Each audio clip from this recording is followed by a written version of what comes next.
There are places on this earth where the sand remembers, not as we remember, in fleeting images and half-formed impressions, but with a patience that spans millennia, holding close what humanity once created and then abandoned, what empires built and time supposedly erased.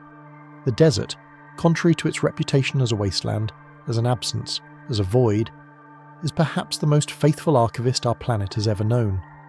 Beneath its shifting dunes and across its wind-scoured plateaus lie the remnants of civilizations that flourished when the Sahara was green, when Arabia was crossed by rivers, when the Taklamakan basin cradled cities that the Western world would not learn of for thousands of years. These are not ruins in the ordinary sense. They are questions, pressed into stone and glass and bone, waiting for those patient enough to notice, to wonder, to ask what presence once moved through this seemingly inhospitable land, and why so much of what they knew has vanished from the record of human memory. Tonight, we travel through the ancient deserts of the world, from the Western Sahara to the heart of Arabia, from the silent stones of Nubia to the frozen mummies of the Taklamakan. We will walk among structures that should not exist, encounter engineering that defies the tools supposedly available, and stand before monuments whose purposes remain stubbornly uncertain despite decades of study. The desert preserves what civilization tried to erase, and in that preservation lies a chronicle we're only beginning to read. So settle in, let the noise of the modern world fade, and allow yourself to drift as we step into a journey across sand and time, across mystery and memory, across the silent testimony of places that refuse to surrender their secrets. Let us begin where the earth itself seems to stare back at the heavens. Deep in the western reaches of the Sahara, in the nation of Mauritania, where the sands stretch unbroken for hundreds of kilometers in every direction, there exists a formation so vast, so geometrically striking, that it was first identified not from the ground but from orbit. The Risha structure, known more evocatively as the Eye of the Sahara, rises from the Adrar Plateau like a wound in the Earth's surface, a series of concentric rings spanning nearly 50 kilometers in diameter. From above it appears almost biological, an iris of stone and sediment gazing upward at the cosmos, its nested circles too symmetrical, too centered to seem entirely natural. The colors shift with the light, bands of blue and grey and rust alternating in a pattern that suggests intention, design, purpose. Stand at its center, if one could reach that remote and inhospitable point, and the rings rise around you like the walls of an amphitheatre built for giants, or perhaps for beings whose sense of scale far exceeded our own. For decades, the Risha structure puzzled every scientist who turned their attention to it. The initial hypothesis, arising naturally from its circular perfection, was that it represented an impact crater, the scar left by some ancient meteorites slamming into the African continent with unimaginable force. This explanation possessed an elegant simplicity. A rock fell from space. The Earth absorbed the blow, and the concentric rings were merely the frozen ripples of that primordial collision. Yet the evidence refused to cooperate. Impact craters leave distinctive signatures in the rock, traces of extreme pressure and heat that transform minerals in predictable ways. The Risha structure shows none of these telltale signs. No shocked quartz, no shatter cones, no melt rock, no iridium layer. Whatever created the Eye of the Sahara, it was not a visitor from the void between planets. The current geological consensus holds that the Risha structure is the eroded remnant of a geological dome, a massive upwelling of rock pushed toward the surface by forces deep within the Earth, then carved and exposed over millions of years by the patient work of wind and water. The concentric rings in this reading are merely layers of different rock types, some harder and some softer, eroding at different rates, and thus producing the striking visual pattern we see today. This explanation is reasonable. It is supported by careful analysis of the rock types present, by measurements of the structure's geometry, by comparisons with other geological domes around the world. It accounts for the observable facts without recourse to the extraordinary. And yet, standing before the eye, or viewing it from the revealing vantage of satellite imagery, one cannot entirely shake the sense that something remains unexplained, that the perfection of those circles exceeds what one typically expects from the randomness of erosion, that the scale and symmetry suggest a process more deliberate than the slow grinding of wind against stone. What makes this even stranger is the context in which the Risha structure sits. The Sahara, we are taught, is an ancient desert, a place that has been hostile to human habitation for as long as humans have existed. Yet the geological and archaeological record tells a different story.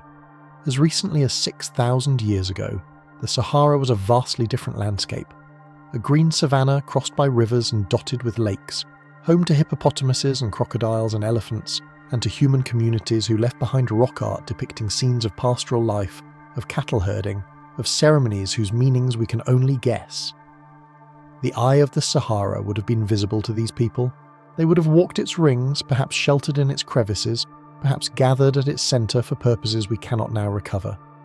Did they too marvel at its geometry? Did they attribute it to forces beyond the ordinary? Did they leave any record of what they believed it to be? If so, those records have not survived, or have not yet been found, buried perhaps beneath the very sands that have swallowed so much of this region's history. Some researchers have noted that the Risha structure's location corresponds intriguingly with descriptions left by the ancient Greeks of a lost civilization.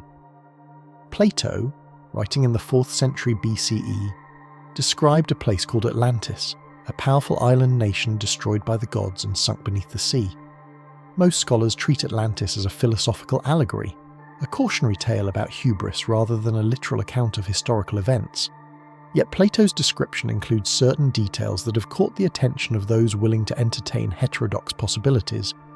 He describes Atlantis as possessing a pattern of concentric rings, alternating water and land, arranged around a central island. He places it beyond the Pillars of Hercules, which in classical geography refer to the Strait of Gibraltar, the gateway to the Atlantic Ocean.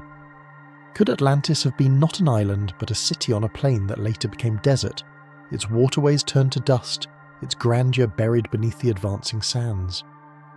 Could the Eye of the Sahara be what remains of that legendary place, its rings now geological rather than architectural, its waters long since evaporated into the Saharan sky? The mainstream archaeological community dismisses this connection. The Risha structure is geological, they insist, not artificial. Its rings are rock strata, not walls. Its centre holds no foundations, no artefacts, no evidence of human construction on the scale Plato describes. And the timing is wrong, the dates do not align, the geology predates human civilization by hundreds of millions of years. These objections are serious, and they deserve weight, and yet the question lingers, stubborn as the desert itself. Why this shape in this place, with this degree of symmetry? Why does the earth here seem to echo a pattern that appears in human imagination across cultures and millennia? The spiral, the target, the eye that watches from below. Perhaps it's only coincidence, only the human mind's tendency to find meaning where none exists.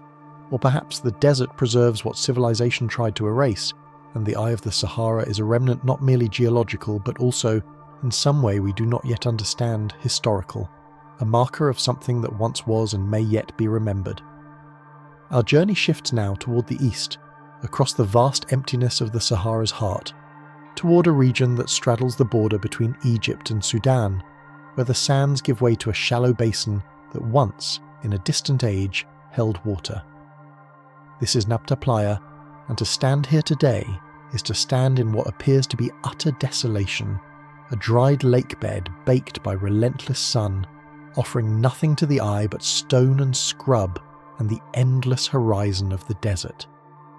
Yet look more closely, with the eye of an archaeologist or the patience of a surveyor, and patterns emerge from the apparent chaos. Stones arranged in lines, in circles, in configurations too deliberate to be accidental.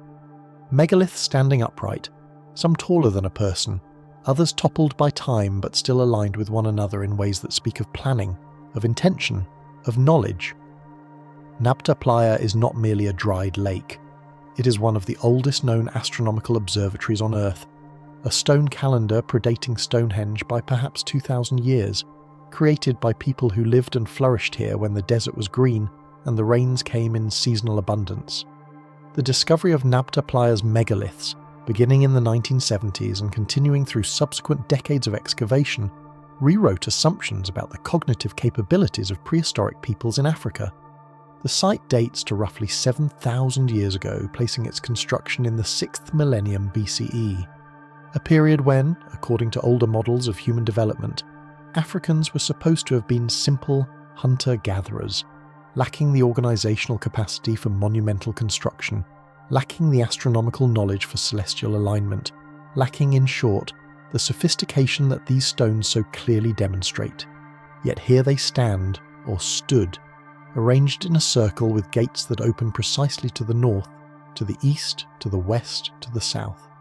Here they point in lines extending from the circle toward the horizon, toward positions where stars rose millennia ago, toward alignments with the summer solstice, toward a pattern that says, unmistakably, we watched the sky, we tracked its movements, we understood the turning of the year.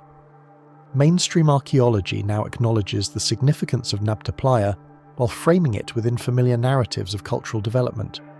The people who built this site, researchers explain, were pastoralists who depended on the seasonal rains to fill the playa, providing water for their cattle and a focal point for social gathering.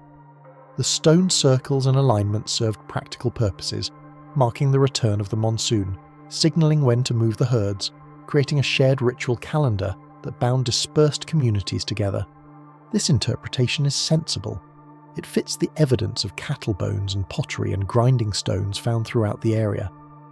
It explains why people would invest effort in astronomical observation, why they would erect monuments in a landscape that, during its wet phases, was rich enough to support such endeavours.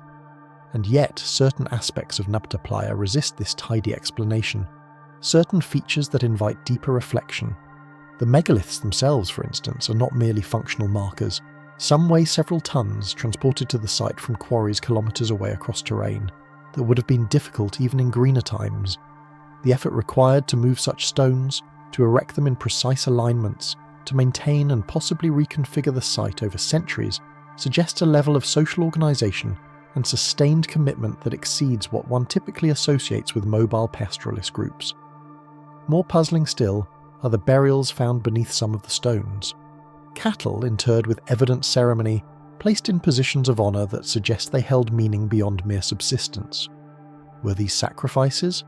Tributes to deities we cannot name? Markers of social status among groups whose hierarchies have otherwise left no trace? The stones do not answer. They only stand, pointing toward a sky that has shifted since they were first erected, their alignments now slightly off, due to the slow wobble of the Earth's axis over millennia, a phenomenon called precession that modern astronomers can calculate with precision, and that, remarkably, the builders of Nabta Playa may have intuited thousands of years before it was formally understood. What strikes the visitor, or would strike the visitor if visits to this remote site were not so rare and difficult, is the silence of the place, the sense of standing in a landscape that was once alive with activity and meaning and is now returned to stillness. The people who built these circles, who gathered at this playa when the waters came, who watched the stars and buried their cattle and performed ceremonies we can only imagine, they're gone. Their descendants may still exist, scattered across the populations of northeastern Africa, carrying genetic traces of those ancient pastoralists, but the culture itself, the knowledge, the traditions, the stories they told about the sky and the earth and the relationship between the two, all of this has vanished, erased by the drying of the climate, by the migrations that followed, by the rise of new civilizations that overwrote older ways of knowing. The desert preserves the stones, but the meaning that animated them has faded into the sand. We are left with questions. Why here? Why these alignments? What did the rising of Sirius or the turning of the solstice mean to people who lived before writing, before cities, before the earliest pharaohs of Egypt? Did they believe they were communicating with powers beyond the human realm? Were they recording observations for future generations? Were they enacting a cosmology that saw the heavens and the earth as interconnected, as responsive to human action? Nabta Playa does not answer. It only waits, patient as the desert itself for those who might one day learn to read its language. We leave Nabta Playa and turn now toward the northwest, toward a region of the Sahara that holds one of the most genuinely inexplicable substances ever discovered on our planet. The Great Sand Sea, stretching across the border between Egypt and Libya, is as forbidding a landscape as exists on Earth. A vast expanse of dunes where summer temperatures can exceed 50 degrees Celsius and where rainfall is essentially non-existent. Here, scattered across an area of thousands of square kilometres, lies what is known as Libyan desert glass, pieces of pale yellow-green silica glass that look like nothing else on Earth. Hold a piece up to the light and it glows with an almost unearthly translucence, pure and clear and beautiful in a way that seems impossible for something found simply lying on the desert floor. This glass has captivated scientists, collectors, and seekers of mystery since its formal documentation in the 1930s, and despite decades of study, its origins remain genuinely uncertain. The mainstream explanation for Libyan desert glass invokes an event of almost incomprehensible violence. Sometime around 29 million years ago, according to the most widely accepted theory, something struck the Earth in this region with enough force to melt the surface sand into glass, scattering the molten material across a vast area where it cooled and solidified into the fragments we find today. This scenario accounts for the glass's chemical composition, which resembles fused quartz sand, and for its widespread distribution, which suggests a high-energy dispersal event. The temperatures required to produce such glass are extraordinary, well over 1,000 degrees Celsius, hotter than any volcanic process and hotter than any fire that could arise from natural ignition. Only the concentrated energy of a cosmic impact, a meteorite or comet fragment slamming into the Earth at tens of kilometers per second, seems capable of generating such heat. Yet the impact theory, plausible as it sounds, runs into difficulties. No crater has been found. Researchers have searched for decades, using satellite imagery and ground surveys, looking for the telltale circular depression that would mark the impact site, and they have come up empty. The Great Sand Sea is vast and the dunes are deep, obscuring what lies beneath, so perhaps a crater exists somewhere beneath the sand, buried and hidden. But the absence troubles some scientists. Other impact sites around the world preserve clear craters even after millions of years of erosion. Why is this one different? Some researchers have proposed alternative mechanisms, such as an airburst event, a comet or asteroid exploding in the atmosphere before reaching the ground, generating a flash of heat intense enough to vitrify the surface sand without leaving a crater below. This would be similar to what occurred at Tunguska in 1908, when a cosmic object detonated over Siberia and flattened 2,000 square kilometers of forest without creating an impact crater. An airburst over the Sahara, if it occurred at the right altitude and with the right energy, could theoretically have melted the sand and scattered the glass. The problem with this explanation is that no one has ever documented an airburst producing glass on the scale found in the Libyan desert. The Tunguska event, despite its enormous power, did not vitrify the Siberian soil. The temperatures were high, but not high enough, the duration too brief, the mechanism not quite right. Some researchers have experimented with recreating Libyan desert glass in laboratories, using plasma torches and furnaces, and they have succeeded in producing similar glass, but only under controlled conditions that seem difficult to replicate in a natural event. The mystery persists. What happened here, 29 million years ago, or whenever the glass was truly formed? What force descended upon this place with enough concentrated energy to turn sand into something that the ancient Egyptians would later prize as a gemstone, that King Tutankhamun would wear in a scarab pendant upon his chest? The presence of Libyan desert glass among Egyptian artifacts adds another layer to the enigma. The pharaohs, or at least some of them, valued this glass. Artisans carved it into ornaments, polished it into beads, set it into jewellery that accompanied kings into their tombs. The Egyptians, as far as we know, did not understand the glass's cosmic origins. They may have believed it was a gift from the gods, a substance fallen from the heavens, something sacred precisely because it seemed to come from beyond the earth. In this, their intuition was more accurate than they could have known. The glass did come from beyond, in a sense, from an event involving something that travelled from the depths of space to intersect, violently, with the surface of this planet. Were there other traditions now lost that remembered this event more directly? Did the peoples who lived in this region before it became desert, during those green Saharan millennia when humans flourished here, did they have stories about the glass, about its origins, about what they believed had happened in this place? If such stories existed, they have not survived. The desert preserves the glass itself, beautiful and strange and quietly luminous, but the meanings that may once have attached to it have disappeared into the sand. Our journey continues now beyond the Sahara proper, eastward across the Red Sea, toward a landscape carved from rose-red stone in what is today the Kingdom of Jordan. Petra, the city whose name means rock, was for centuries lost to the Western world, known only through fragmentary references in ancient texts and rumours whispered by Bedouin guides who refused to reveal its location to outsiders. When the Swiss explorer Johann Ludwig Burckhardt finally persuaded a local guide to lead him through the narrow canyon called the Sick in 1812, what he found astonished him and has continued to astonish every visitor since. Facades carved directly into the cliffs, temples and tombs and palaces emerging from the living rock as though the stone itself had dreamed of architecture and brought its visions into being. The treasury, the most famous of Petra's structures, rises over 40 metres high, its columns and pediments and intricate friezes executed with a precision that rivals anything produced by the Greeks or Romans, yet carved not from quarried blocks, but from the cliff face itself, a sculpture rather than a construction, a monument demanding not masonry but removal, the cutting away of everything that was not the desired shape.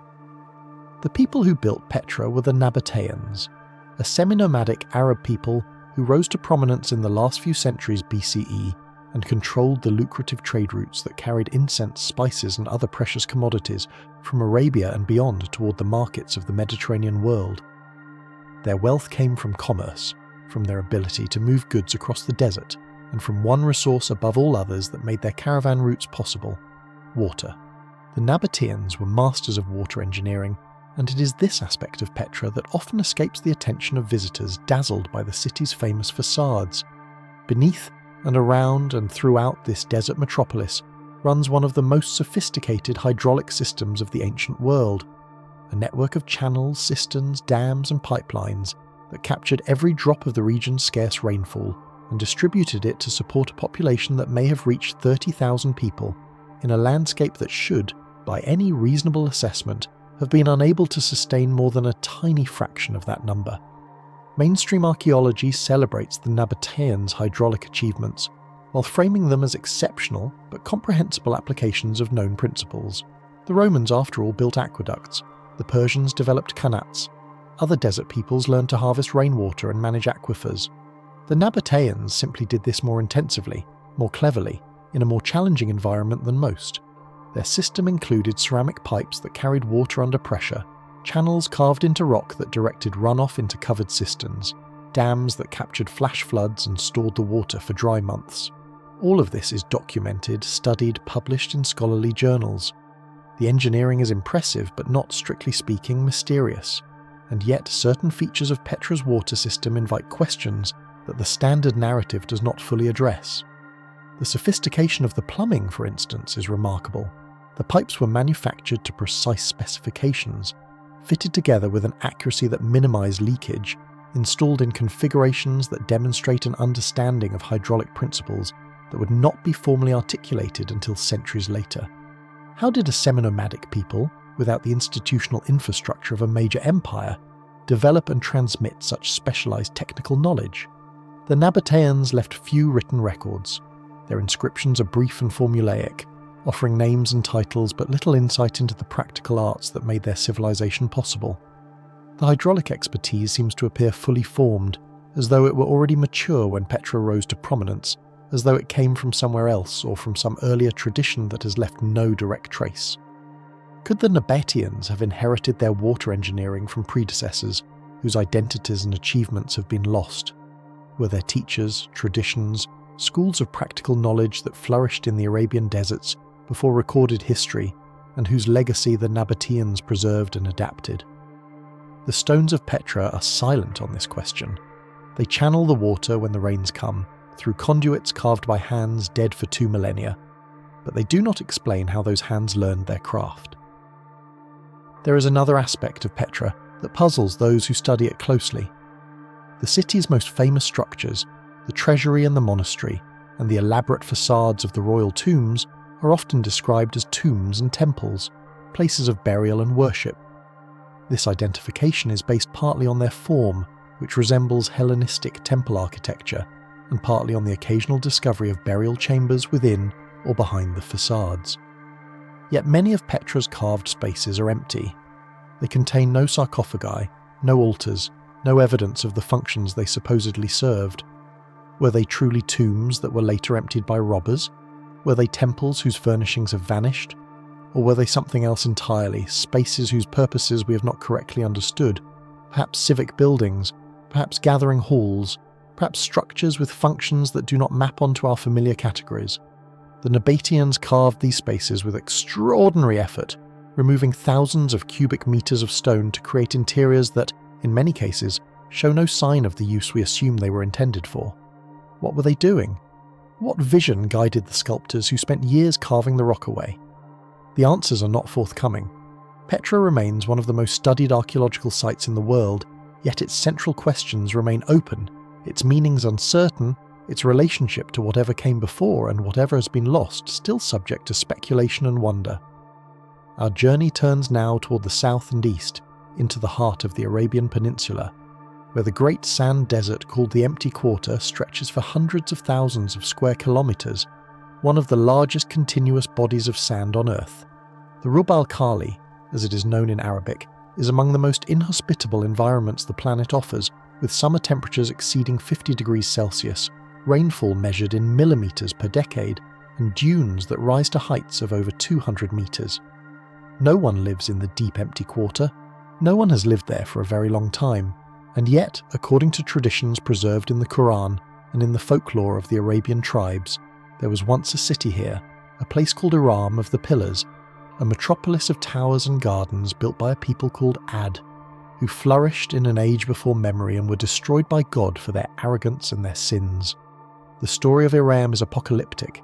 The Ad were powerful and proud, builders of monuments that rivaled anything the world had seen. They defied the prophets sent to warn them. They refused to submit to divine will, and so destruction came upon them, a wind that blew for 7 nights and 8 days, burying them and their city beneath the sands, erasing them so thoroughly that they became a legend, a cautionary tale, a name whispered by desert travellers who sensed, perhaps, that something lay beneath the dunes that should not be disturbed. For centuries, Western scholars treated Iram as pure myth, a story like Atlantis, a moral fable without historical foundation. Then, in 1991, a team of researchers using satellite radar imaging and ground surveys announced that they had found something. Beneath the sands of southern Oman, near the edge of the Empty Quarter, lay the remains of a settlement, a way station on an ancient trade route, a place that might, just might, correspond to the legendary city of Iram. The site, which came to be called Ubar after a name found in classical sources, was modest by the standards of a great metropolis. It consisted of a fortress with towers, a well that once provided water for caravans, and evidence of occupation spanning centuries before its abandonment sometime around the 3rd or 4th century CE. The towers that gave the site its nickname, or that might connect it to the Quranic Iram of the Pillars, were substantial but not monumental. The population was probably never large. This was a trading post, not a capital, a stopover on the incense road rather than a destination in its own right. And yet the discovery captured the imagination of the world. Here was a place that might be linked to ancient legend, a city swallowed by the desert, a fragment of history that oral tradition had preserved, however distorted across 1500 years. The mainstream interpretation holds that Ubar collapsed when its central limestone foundation, undermined by the extraction of water from the underlying aquifer, simply gave way, dropping the settlement into a sinkhole that the sands subsequently covered. This explanation is prosaic. It speaks of geology, of aquifer depletion, of a fate that many desert settlements might face when their water sources fail. The divine wind of the legend becomes a metaphor for natural disaster, the punishment of the Ada story told to make sense of abandonment and loss. And perhaps this is all there was. Perhaps Iram was always Ubar, always a small trading post, always destined to collapse into the earth and be forgotten until modern technology revealed its traces. Yet the persistence of the legend suggests something more. The Ad appear in traditions across Arabia, remembered as giants, as builders, as a people of extraordinary capability who rose and fell before recorded history.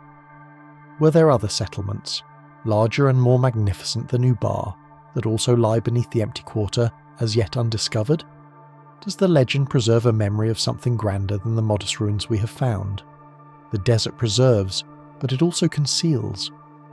What lies beneath the dunes of the Rub al-Khali remains for now a matter of speculation.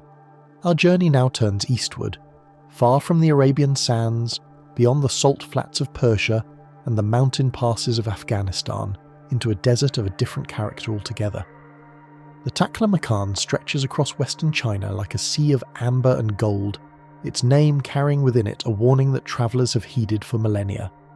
In Uyghur, the word is sometimes translated as "go in and you will not come out," and indeed this basin, rimmed by the Kunlun and Tian Shan ranges, has claimed countless caravans, swallowed settlements whole, and erased the traces of peoples who once flourished along its edges.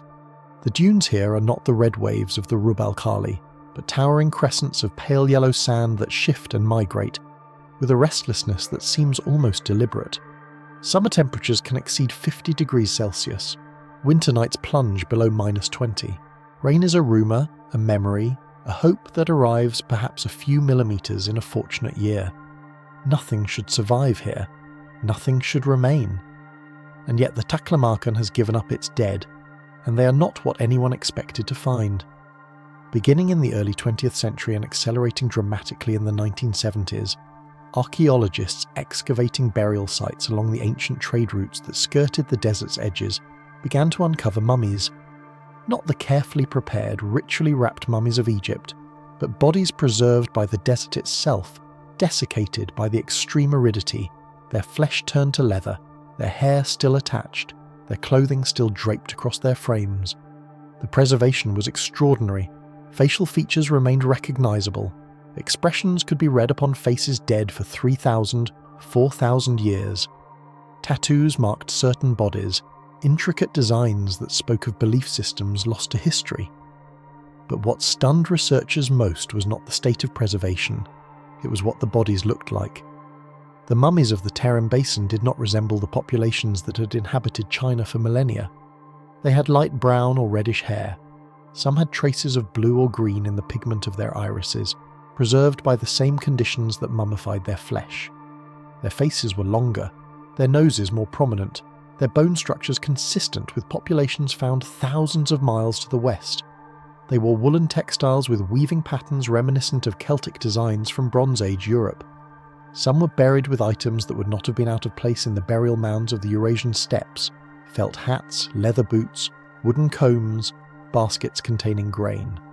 The so-called Beauty of Loulon, perhaps the most famous of the Tarim mummies, dated to approximately 1800 BCE, possesses features so striking, so seemingly out of place in the heart of Central Asia, that her image has become iconic, reproduced in museums and documentaries around the world, as evidence of a mystery that refuses simple resolution.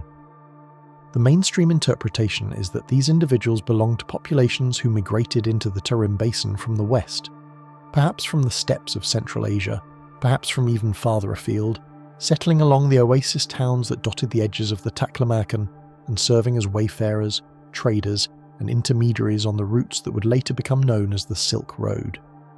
Genetic studies have confirmed Western Eurasian ancestry in many of the mummies, though more recent research suggests that the picture is considerably more complex, with some individuals showing mixed heritage and others appearing to represent isolated populations that developed in place over millennia.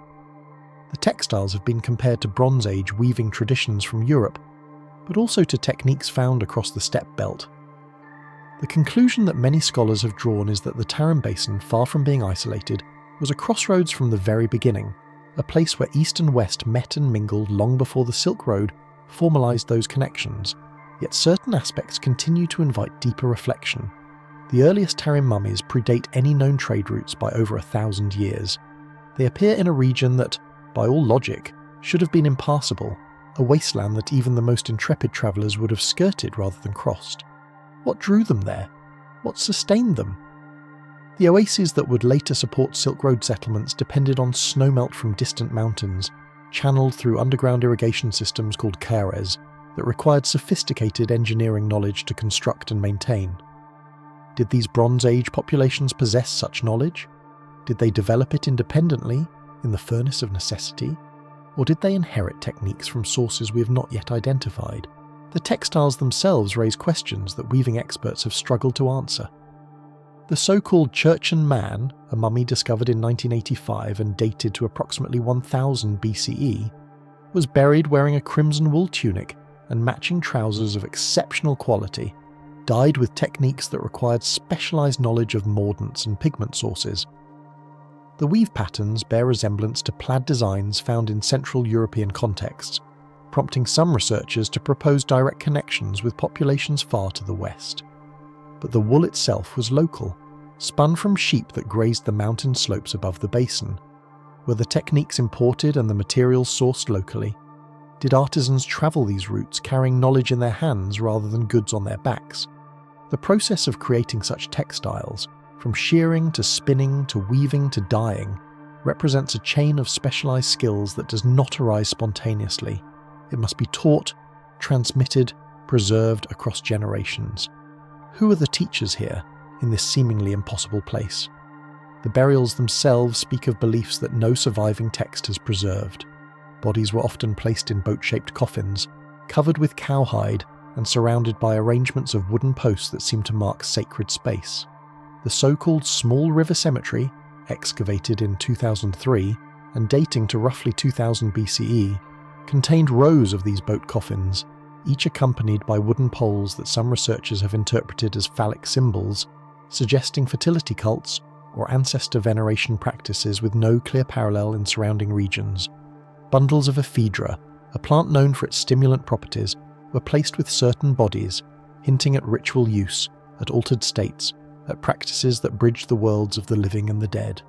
Were these people shamans, priests, ordinary travelers who carried their beliefs with them across impossible distances? The desert preserved their bodies, but not their words.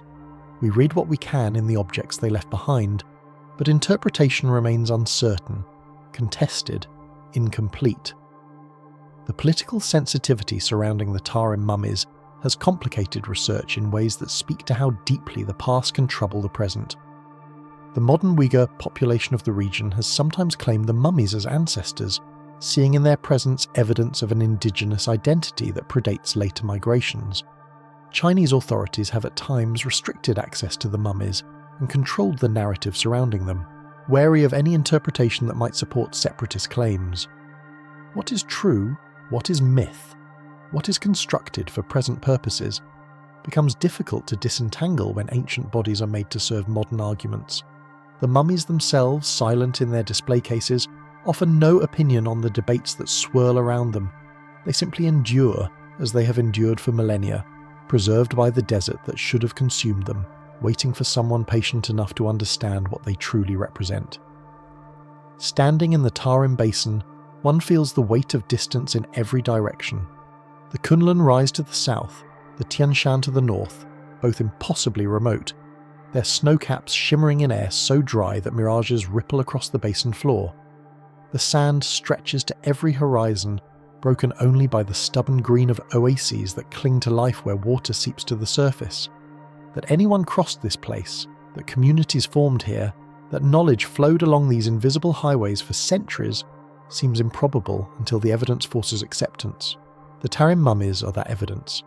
They are proof that connection, not isolation, defined the ancient world, that people moved, mixed, and made their homes in places that seemed designed to kill them. The desert preserves what civilization tried to erase. In the Taklamakan, it has preserved the faces of the forgotten, the skills of the vanished, the beliefs of those who travelled beyond the edge of the known world and made it, somehow, their home. Our path now takes us southwestward once more, curving back toward the Arabian Peninsula but arriving at a different kind of mystery, one etched not in sand but in stone and distance and purpose. The deserts and steppes of the Middle East, when viewed from the ground, appear empty, trackless, hostile to human presence. Travellers crossing these landscapes see nothing but rock, scrub, the occasional water source around which all life clusters. But seen from above, from the vantage point of aircraft or satellites, patterns emerge that transform the understanding of what these lands once were. Sprawling across the basalt deserts of Jordan, Syria, Saudi Arabia and beyond, stretching in some cases for hundreds of kilometres, are structures that archaeologists have come to call desert kites. They are among the largest and most enigmatic constructions in all of human prehistory, and for the most part, those who live near them today have no memory of why they exist. The kites consist of long, low walls of stacked stone that converge from wide openings toward narrow enclosures. From the air, their shape resembles a child's kite, with two trailing lines extending outward and a body that narrows to a point. Some are simple, with a single enclosure. Others are complex, with multiple cells, pits, and chambers that seem designed to trap and hold whatever entered through the wide mouth. The scale is staggering. Individual walls can extend for several kilometers. Clusters of kites cover areas of hundreds of square kilometers. The total length of walls, if measured and summed across the entire region, would exceed the length of any single structure humanity has ever built. Estimates suggest that construction of the kites spans thousands of years, with the earliest examples dating to the Neolithic period, perhaps as early as 7000 BCE, and some remaining in use, in modified form into recent centuries. For 9,000 years at minimum, human beings have been building these structures across the deserts of the Near East. Most of us have never heard of them. The mainstream interpretation holds that the kites were game traps. Herds of gazelle, onager, and other wild animals that migrated across the steppe would be driven or lured between the converging walls, funneled toward the narrow enclosures where they could be captured or killed en masse. The shape of the kites supports this reading.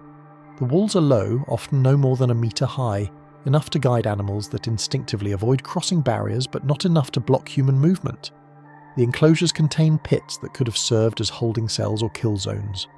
The placement of kites along known migration routes suggests deliberate planning, knowledge of animal behaviour accumulated over generations.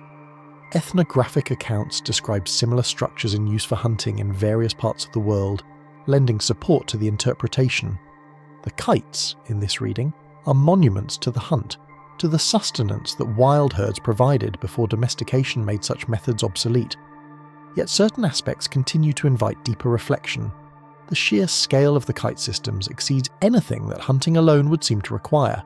Some complexes contain dozens of kites clustered together, far more than any single community could operate or any single migration event could fill. Were these built for extraordinary hunts, mass-culling events that harvested thousands of animals at once? If so, what was done with the meat, the hides, the bones?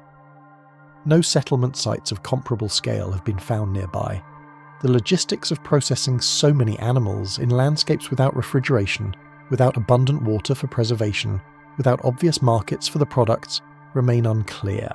Were the kites used sequentially over long periods, with each generation adding to the complex? Or were they built all at once for purposes that no longer make sense? The precision of the kite alignments has drawn comment from researchers who have mapped them systematically.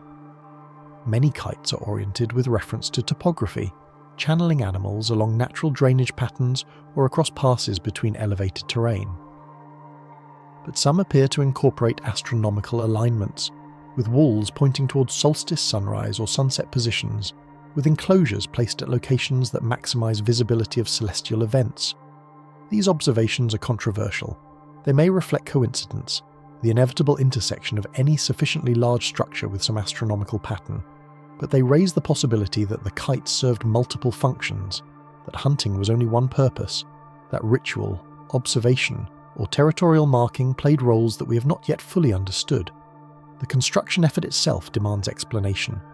Building kilometers of walls, even low ones, requires organized labor, shared intention, and sustained effort across generations.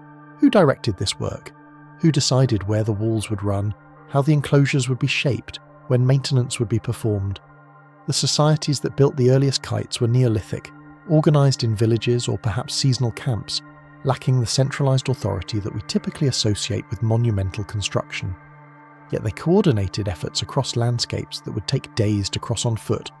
They maintained structures that their ancestors had built and their descendants would inherit. They created a human imprint on the land so vast that it can only be comprehended from the sky, from a vantage point they themselves could never have occupied. Did they know what they had made? Did they understand the scale of their own creation? Or did each generation simply add to what existed, following patterns whose origins had passed beyond memory? The purpose of the smaller features within the kites remains debated. Some enclosures contained small cells, just large enough to hold a human observer. Were these blinds for hunters waiting to spring upon trapped game? Shelters for those who maintained the walls? Ritual spaces for ceremonies connected with the hunt? The pits found at the terminus of many kites are deep, sometimes lined with stone, sometimes containing remains of animals that confirm their use as traps, but other pits contain no animal bones at all. Were these used for something else? Storage, concealment, purposes that left no trace? The kites fell out of use gradually, as the wild herds that sustained them dwindled, as climate shifts made the steppe less productive, as domesticated animals provided more reliable sustenance than the gamble of the hunt.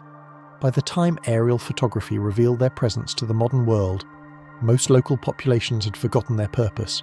They were called works of the old men by Bedouin who encountered them, attributed to ancient peoples whose abilities exceeded those of the present. This is a pattern we have seen before, in other places, across other continents. Monuments whose builders are forgotten become the work of giants, of gods, of those who came before and knew things that we do not. The kites join a long procession of such structures, too large for easy explanation, too old for certain memory, preserved by the desert that keeps what history would prefer to forget. Seen from above, the kite complexes form patterns that spread across the land like the work of some vast intelligence, purposeful and patient. They cross modern borders without hesitation. They connect landscapes that seem, from the ground, to be separate and empty. They remind us that the desert was never truly uninhabited, that human beings shaped even the most hostile environments to their needs, that the past is larger and more organized than we typically imagine. The desert preserves what civilization tried to erase. In the kites, it has preserved a record of cooperation, of planning, of intention, on a scale that challenges our assumptions about what ancient societies could achieve.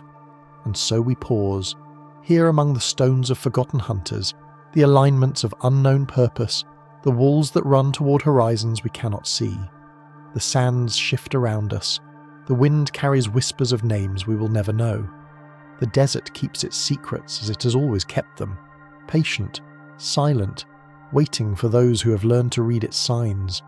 What other structures lie beneath the dust, unexcavated, unmapped, unknown? What other systems of walls and pits and enclosures sprawl across landscapes we have not yet surveyed from above? The kites we have found may be only a fraction of what exists. The desert is vast, our surveys are incomplete, and the past, as always, refuses to stay buried. From the kite fields of the Arabian Peninsula, our journey turns eastward now, across the vast interior of Asia, toward a desert that few outsiders have ever crossed, and even fewer have survived. The Taklamakan lies at the heart of Central Asia like a wound in the earth, a basin of shifting sand surrounded by the highest mountains on the planet. Its name, according to some translations, means, "Go in and you will not come out." Others render it as the place of no return. Whether these etymologies are accurate matters less than what they reveal about the desert's reputation, a reputation earned across millennia of travellers who entered its margins and vanished without trace. The Taklamakan is one of the most inhospitable environments on Earth. Summer temperatures exceed 50 degrees Celsius, winter brings killing cold, and winds that strip flesh from bone. Water exists in a few oases fed by glacial melt from distant peaks, but between these islands of life stretch hundreds of kilometres of dunes that can shift position overnight, burying entire settlements beneath waves of sand. This is a landscape that should preserve nothing organic, that should reduce all human presence to scattered stone and forgotten bone. And yet, it is here, in this seemingly impossible environment, that some of the most remarkable human remains ever discovered have waited for those patient enough to find them. The first modern accounts of anomalous bodies in the Taklamakan emerged in the late 19th century, when European explorers began mapping the desert's edges for colonial powers eager to control the Silk Road's remnants. Sven Hedin, the Swedish geographer, reported encountering mummified remains in buried settlements along the desert's southern rim. Aurel Steen, the Hungarian-born British archaeologist, systematically excavated sites that the shifting sands had exposed and would soon swallow again. What they found confounded expectations. The bodies preserved in the Taklamakan's hyper-arid conditions displayed features that seemed impossible for their location. They had light brown and reddish hair.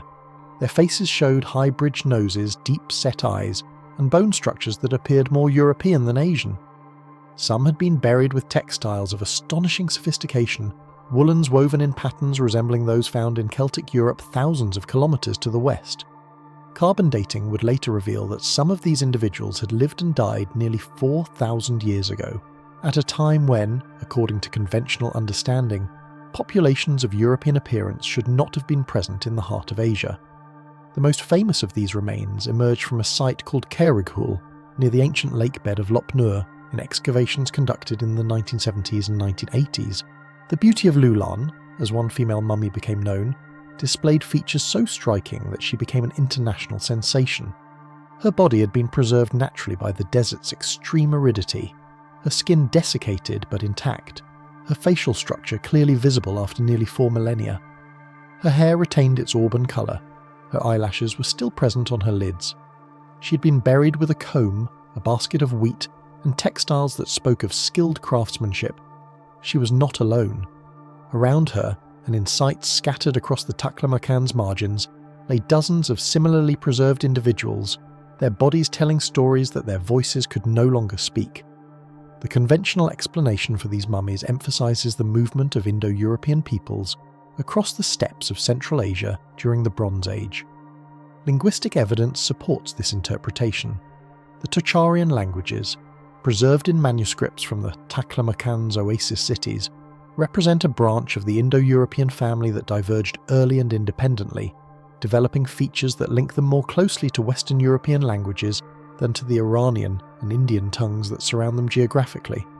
The mummies, in this reading, are the physical remains of the speakers of these languages, populations who migrated eastward from somewhere in the Pontic steppe region and settled in the desert's oases, maintaining their distinct cultural practices and, remarkably, their distinct physical appearance for centuries or millennia.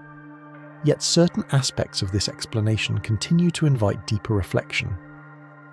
The preservation of distinct ethnic features across such vast distances of time and space is unusual. Populations that migrate typically intermix with existing inhabitants, their distinctive traits blending into the local population within a few generations. The Taklamakan mummies suggest instead a community that maintained its separateness with remarkable persistence, living alongside other populations but not merging with them, preserving traditions of weaving, dress and burial that link them to distant homelands they may never have seen. Were these communities deliberately isolated? Did they maintain boundaries through cultural practices, religious beliefs, or social structures that prevented the usual processes of intermarriage and assimilation? Or does their preservation of distinct features indicate something else? A population that arrived more recently than we imagine, or replenished itself through continued migration along routes we have not yet identified? The textiles found with the mummies are particularly troubling for neat explanations. The weaving techniques employed, the patterns selected, the dyes used, all speak of sophisticated knowledge that does not simply develop in isolation. Some researchers have noted similarities between Taklamakan textiles and contemporary examples from the Scottish Highlands, from the Hallstatt culture of Central Europe, from traditions that flourished thousands of kilometres to the west. Were these techniques carried eastward along migration routes, preserved with remarkable fidelity across generations of movement? Or do they indicate ongoing contact, trade networks and cultural exchange that maintained connections across the breadth of Eurasia at dates far earlier than conventional history acknowledges? The desert preserved not only bodies but objects that complicate the picture further. Bronze mirrors of uncertain origin, jade ornaments that suggest trade with distant cultures, fragments of what appears to be cheese, perfectly preserved after nearly 4,000 years, made using techniques that may have originated in the Fertile Crescent. The oasis communities of the Taklamakan were not isolated. They sat astride the routes that would become the Silk Road, highways of commerce and culture that connected the Mediterranean to the Pacific. But those routes are traditionally dated to the Han Dynasty, roughly 2,000 years ago. The mummies and their grave goods suggest that connections existed far earlier, that networks of exchange operated across Central Asia during the Bronze Age, linking populations and spreading technologies along paths that history has not yet mapped. The dating of the earliest Taklamakan mummies pushes back into a period when, according to standard models, the region should have been inhabited by populations ancestral to modern Central Asian peoples, not by communities of apparently European origin. Some researchers have proposed that the Indo-European migration that brought these populations eastward began earlier and moved faster than previously believed. Others suggest multiple waves of migration, different populations moving through the same corridors at different times, some leaving descendants that persist today, others vanishing into the desert's embrace without genetic trace. The DNA evidence, when it has been permitted, has proven both illuminating and controversial. Analysis of some mummies has revealed genetic markers associated with European populations confirming their visual appearance. But the political implications of such findings in modern China have complicated research, and access to the remains has been restricted. What other secrets do the mummies hold?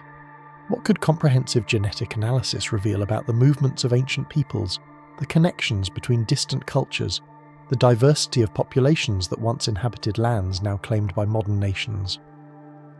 Standing among the dunes of the Taklamakan, knowing that beneath one's feet lie the buried remains of cities, of individuals, of entire communities swallowed by the advancing sand, one feels the weight of what the desert has chosen to preserve. These were people who lived and loved, who wove cloth and ground wheat, who buried their dead with care and mourning. They crossed inconceivable distances to reach this place, or they were born here to parents who had made that crossing, inheriting connections to homelands they would never see. They maintained their distinctiveness across centuries in an environment that should have erased all trace of their presence, and then they vanished, absorbed into other populations, destroyed by climate shifts, erased by the same desert that would later preserve their remains for our discovery. The desert preserves what civilization tried to erase. In the Taklamakan mummies, it has preserved evidence of connections that transcend the boundaries we draw on maps, of human movement across continents that challenges our assumptions about who lived where and when. And still the questions multiply. How many sites remain unexcavated beneath the dunes? How many individuals lie in tombs that no archaeologist has yet discovered? What stories could they tell if we could read the silent testimony of their preserved faces, their carefully arranged grave goods, their textiles woven in patterns that echo across 8,000 kilometers of mountain and steppe? The wind shifts, the sand moves, the mummies wait in their tombs of salt and dust, patient witnesses to mysteries that time has not yet resolved. And now our journey approaches its close, returning westward through the mountains and deserts that have guided our path. Past the kite fields and the caravan routes, past the scattered oases and the endless dunes, toward the site we have saved for last because it embodies everything we have encountered along the way. The legend of Iram of the Pillars has haunted Arabic literature and Islamic tradition. For over 1,000 years, a city of impossible wealth destroyed by divine wrath, swallowed by the sands for the sin of its inhabitants. The Quran mentions it briefly, describing it as a place of lofty buildings, of towers without equal in the land. Pre-Islamic poetry invokes it as a byword for vanished glory, a reminder that no city, however magnificent, can escape the judgment of time. For centuries, Iram was assumed to be purely legendary, a moral tale rather than a historical place, a warning against hubris wrapped in the garments of geography. Then, in the early 1990s, a team using space shuttle imaging radar announced that they had found it. The empty quarter of the Arabian Peninsula, the Rub al-Khali, is the largest sand desert on Earth. It covers an area larger than France, an ocean of red-gold dunes that rise to heights of over 300 metres. Summer temperatures approach 60 degrees Celsius. Annual rainfall in some areas measures in single-digit millimetres. This is perhaps the most inhospitable environment on the planet's surface, a place where human survival without modern technology is essentially impossible. Yet the empty quarter was not always empty. Ancient lake beds reveal that the region experienced multiple wet periods during the past 100,000 years, times when grasslands replaced dunes and water flowed through channels that have long since filled with sand. Human populations occupied these green interludes, hunting the animals that grazed the temporary savannas, establishing settlements along water sources that would eventually disappear. When the climate shifted, when the rains failed and the lakes dried and the dunes began their inexorable advance, these populations retreated to the desert's margins or vanished entirely. But the traces of their presence remained, buried beneath the sand, preserved by the same hyper-arid conditions that made continued habitation impossible. Nicholas Clapp, a documentary filmmaker with an interest in Arabian history, became obsessed with locating Iram after reading about it in early explorers' accounts. Working with NASA's Jet Propulsion Laboratory, he obtained access to images captured by the Space Shuttle Challenger. images that used radar to penetrate the sand and reveal the topography beneath. What the radar showed was unexpected. Beneath the dunes of the empty quarter, ancient roads converged on a single point, tracks worn into the bedrock by centuries of caravan traffic, preserved under meters of sand that had buried them from all surface observation. The convergence suggested a destination, a terminus for trade routes that had once crossed the most forbidding terrain on Earth. Excavation at the site, which local Bedouin knew as Shaisa, revealed ruins that matched descriptions of Iram in Arab traditions. The settlement had been built around a sinkhole that provided access to a persistent water source, a geological feature that explained why anyone would have established a city in such an apparently impossible location. The city had grown wealthy on the incense trade, providing a way station for merchants carrying frankincense from the Dhofar coast to the markets of the Mediterranean and Mesopotamian worlds. At its height, it was perhaps the most important trading post in Arabia, a nexus of commerce that connected 3 continents. Then, sometime around the 3rd or 4th century of the Common Era, the city collapsed. Not metaphorically, literally.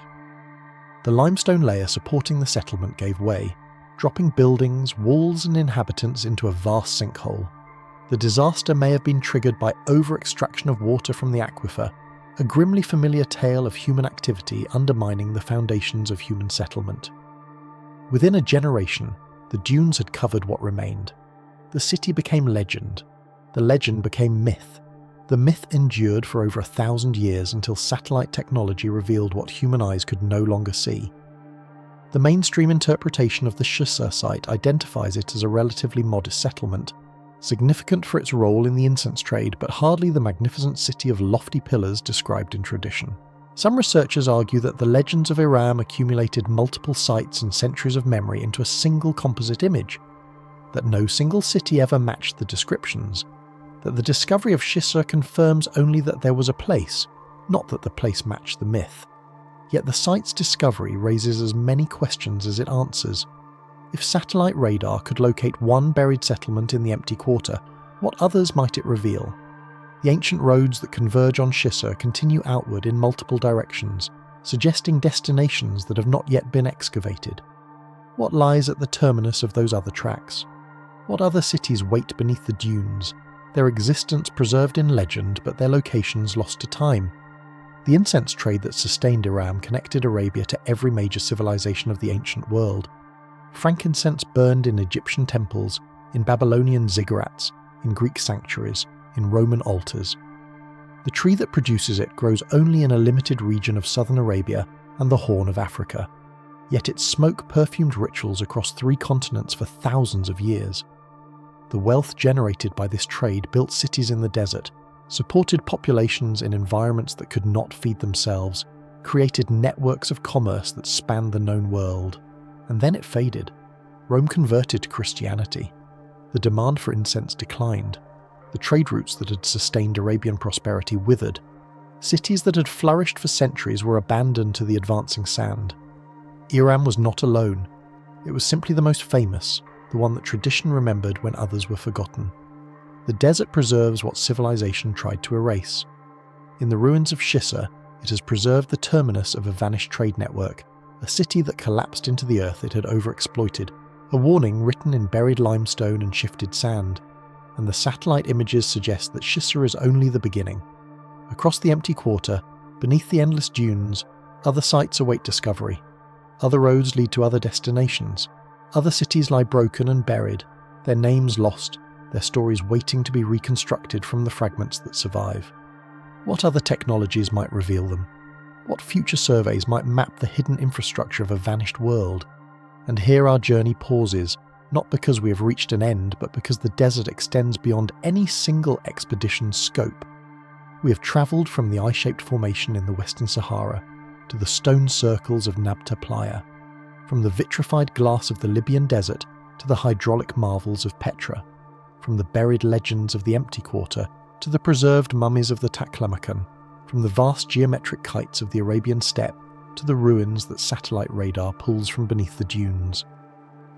In each place, we have found the same pattern: structures and remains that should not have survived, knowledge that appears and then vanishes, Connections that span distances our maps suggest should be impossible.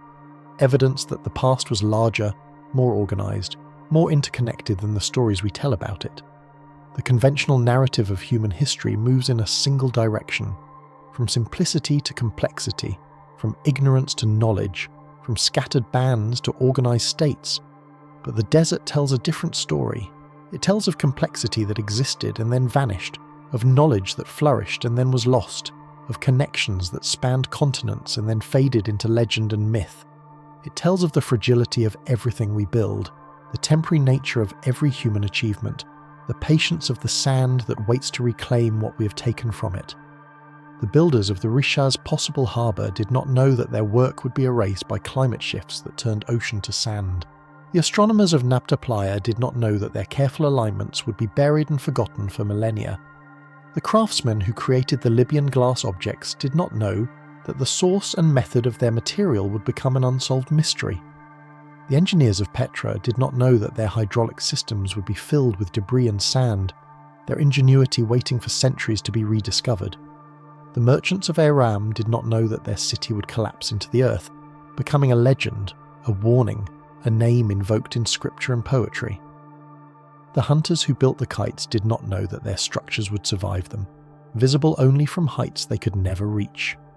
The travellers who settled the Taklamakan oases did not know that their preserved faces would stare out at researchers from a future they could not imagine. What they knew has been lost. What they built has been buried. What they believed, hoped, feared, and loved has passed beyond all recovery. The desert preserves only fragments, hints, suggestions of what once existed in its now empty expanses. It preserves selectively, capriciously, without concern for what we might wish to know. It preserves what civilization tried to erase, not as a gift to us, but as an accident of chemistry and climate, of aridity and isolation, of conditions that happen to inhibit decay. We are not the intended audience of these preserved remains. We are simply the ones who have learned, partially and imperfectly, to read them. The night settles over the desert now, cold and clear, the stars emerging in numbers that city dwellers never see. The same stars that guided the builders of Nabta Playa's calendar, the same stars that the astronomers of Mesopotamia and Egypt charted and named, the same stars that will burn above this land long after our own civilization has joined the ranks of the forgotten, our monuments buried, our achievements preserved or erased by processes we cannot control. The wind carries no answers, only the sound of its own passage across stone and sand. The dunes shift in their slow, patient migrations, covering what was exposed, exposing what was covered, in cycles that care nothing for human curiosity. The desert keeps its secrets as it has always kept them. We have asked many questions on this journey and answered none of them. That is not a failure. That is the nature of the inquiry. The desert preserves mysteries, not solutions. It offers evidence without conclusions. It invites speculation but refuses confirmation. Each site we have visited has opened more questions than it has closed, has suggested connections and possibilities that extend beyond what we can prove, has reminded us that the past is not a finished story but an ongoing investigation, incomplete and perhaps incompletable. Perhaps that is the deepest lesson the desert has to teach. Certainty is a luxury that belongs to those who have not looked closely at what time has left behind. Those who study the fragments, who trace the faded alignments, who excavate the buried cities and map the endless kites, learn instead a different habit of mind. They learn to hold questions open. They learn to live with uncertainty. They learn that knowledge is not a destination but a journey, and that the journey never ends. The desert stretches out around us, silent and vast, its dunes glowing faintly under starlight. Somewhere beneath our feet lie remains we have not yet found, structures we have not yet mapped, evidence of lives we have not yet imagined. The desert preserves what civilization tried to erase, and it waits, patient and indifferent, for those who will come after us, carrying better tools and different questions, to continue the work we have only begun. The wind rises, the sand moves, the stars wheel overhead in their ancient patterns, and the desert keeps its secrets, as it has always kept them, offering glimpses but never revelations, fragments but never completeness, mysteries that deepen the longer one contemplates them. What other wonders lie buried beneath the dunes? What other knowledge waits to be recovered? What other connections span the continents, preserved in stone and bone and woven cloth, written in alignments we have not yet learned to read? The questions remain. The desert endures, and somewhere, beneath the shifting sand, the past refuses to stay buried.